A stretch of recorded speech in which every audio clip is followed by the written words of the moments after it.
இனி அரசியல் பேச ஆரம்பிச்சிட்டோம். இனிமேல் நம்ம சப்போர்ட் யாருக்கு அப்படிங்கிறத கண்டிப்பா சொல்லி ஆகணும் இல்லைங்க. என்னோட முதல் சப்போர்ட்டை நான் சீமானனுக்கு கொடுக்குறேன். என்னன்னா, ஒரு பல வருஷமா சொல்லிட்டு இருக்கிற ஒரு விஷயம், எனக்கு ரொம்ப பிடிச்சிருக்க ஒரு விஷயம் என்னன்னா, நம்மளே நிறைய பேர் ஒரு குழந்தைக்கு ஹெல்ப் பண்ணியிருப்போம். ஒரு குழந்தைக்கு கேன்சர் இருக்கு, அந்த குழந்தைக்கு பார்த்தீங்கன்னா ஒரு அரிய வகை புற்றுநோயா இருக்கும். அதுக்கு இன்ஜெக்ஷன் இங்கே இந்தியாலேயே கிடையாது. அது ஃபாரின்ல இருந்து இம்போர்ட் பண்ற இன்ஜெக்ஷனா இருக்கும். அதுக்கு மெடிசன் அமௌண்ட் 16 கோடி தேவைப்படுன்னு எத்தனையோ குழந்தைகளுக்கு நிறைய இன்ஃபுளுசர்ஸ் வீடியோ போட்டு அதுக்கு அந்த குழந்தைகளுக்கு பார்த்தீங்கன்னா ஒரு 10 ரூபாய் 5 ரூபாய் அந்த மாதிரிலாம் நம்மளே அனுப்பி அந்த குழந்தையோட உயிரை காப்பாற்றிருக்கோம். இவ்வளோ பேருக்கு ரீச் ஆகி இவ்வளோ அமௌண்ட் கலெக்ட் பண்ண முடிஞ்ச நம்ம ஏன் இதை கவர்மெண்ட் ஃப்ரீ ட்ரீட்மெண்ட் பண்ணலன்னு என்னைக்காவது கேட்டிருக்கோமா? இனிமேல் கேட்போம். இனி நான் இப்போ சீமானுக்கு சப்போர்ட் பண்ணுறேன்னா அவர் எதுக்காகன்னு பார்த்தீங்கன்னா, கடைக்கோடி தொண்டனிலிருந்து ஒரு கோடீஸ்வரம் வரைக்கும் எல்லாருக்குமே தரமான மருத்துவம் உலக தரத்துக்கு இருக்கும் அப்படின்னு சொல்லியிருக்காரு. இதுக்கு என்ன சாட்சி அப்படின்னு நீங்கள் கேட்பீங்க. கவர்மெண்ட் ஆஃபீஸர் எல்லாரும் கவர்மெண்ட் ஹாஸ்பிட்டலில் வந்து ட்ரீட்மெண்ட் போடணும்னு ஒரு சட்டம் போடுவார். சிம்பிள், வேலை முடிஞ்சது.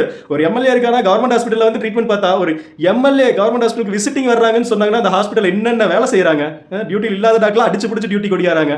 இனிமேல் எல்லா கவர்மெண்ட் ஆஃபீஸர்ஸும் கவர்மெண்ட் ஹாஸ்பிட்டலில் தான் ட்ரீட்மெண்ட் பார்க்கணும்னு மட்டும் ஒரு சட்டம் வந்துருச்சுன்னு வைங்க, கண்டிப்பாக அது உலக தரத்துக்கு உயர்ந்துருங்க. அது சொல்லவே தேவையில்லை. ஒரு மினிஸ்டர் இருக்காருன்னா அவருக்கு காய்ச்சலாக வந்து ட்ரீட்மெண்ட் பார்க்குறாருன்னா அந்த ஹாஸ்பிட்டல் எப்படி இருக்கணும். அதுக்காக நம்ம இது பண்ணுவோம். இனிமேல் உங்கள் இதுலையும் நீங்கள் எந்த கட்சிக்கு வேணாலும் ஓட்டு போடுங்க, நான் இல்லைன்னே சொல்ல. நீங்கள் டிஎம்கே ஓட்டு போடுங்க, ஏடிஎம்கே ஓட்டு போடுங்க, டிவிகே ஓட்டு போடுங்க, யாருக்கு வேணாலும் ஓட்டு போடுங்க. அவங்க உங்ககிட்ட ஓட்டு கேட்டு வர்றப்போ ஒரே ஒரு கேள்வி மட்டும் நீங்கள் கேளுங்க, இந்த குழந்தைக்கு ஏன் கவர்மெண்ட் சைடுல இருந்து ஃப்ரீ ட்ரீட்மெண்ட் பண்ணி தரல? இனிமேல் இந்த மாதிரி இப்போ என் வீட்டில் ஒரு குழந்தை இருக்குன்னா நீங்கள் யோசிங்க, உங்கள் வீட்டில் ஒரு குழந்தை இருக்காங்க, அந்த குழந்தைக்கு அந்த நோய் வருதுன்னா ஒரு 16 கோடி ரெடி பண்ணிடுவீங்களா உடனே? இல்லை நம்மளால ரெடி பண்ணுற முடியிற நிலமையில தான் நம்ம இருக்கமா? யோசிச்சு பாருங்க. யோசிச்சிங்கன்னா உங்களுக்கு புரியும். இன்னைக்கு என் குழந்தைக்கு உடம்பு சரியில்லை, இப்போ இந்த ஸ்பாட்ல எனக்கு 16 கோடி வேணும் அப்படின்னா சத்தியமா நம்மளால என்ன யோசிக்கிறதுன்னு கூட தெரியாது. அதனால இனி எந்த கட்சிக்கு ஓட்டு போட்டாலும் அந்த கட்சியிலிருந்து ஓட்டு கேட்டு வந்தாங்கன்னா கேளுங்க, நாளைக்கு என் பையனுக்கு உடம்பு சரியில்லை, இந்த மாதிரி 16 கோடிக்கு உண்டான ட்ரீட்மெண்ட் தேவைப்படுது, அந்த ட்ரீட்மெண்ட் கவர்மெண்ட் ஃப்ரீயாக பண்ணி தரணும் ஒரு வாக்குறுதியை கொடுங்க, உங்களுக்கு ஓட்டு போறேன்னு சொல்லுங்க.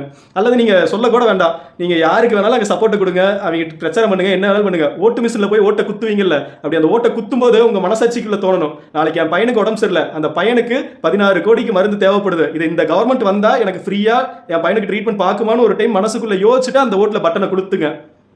உங்களுக்கு மாற்றம் எப்பவுமே தானாக நடக்காது, நம்ம ஒவ்வொருத்தர்கிட்ட இருந்து தான் நடக்கும். என் முதல் ஆளாக மாற்றத்துக்கு உண்டான முதல் முயற்சி நான் எடுக்கிறேன்.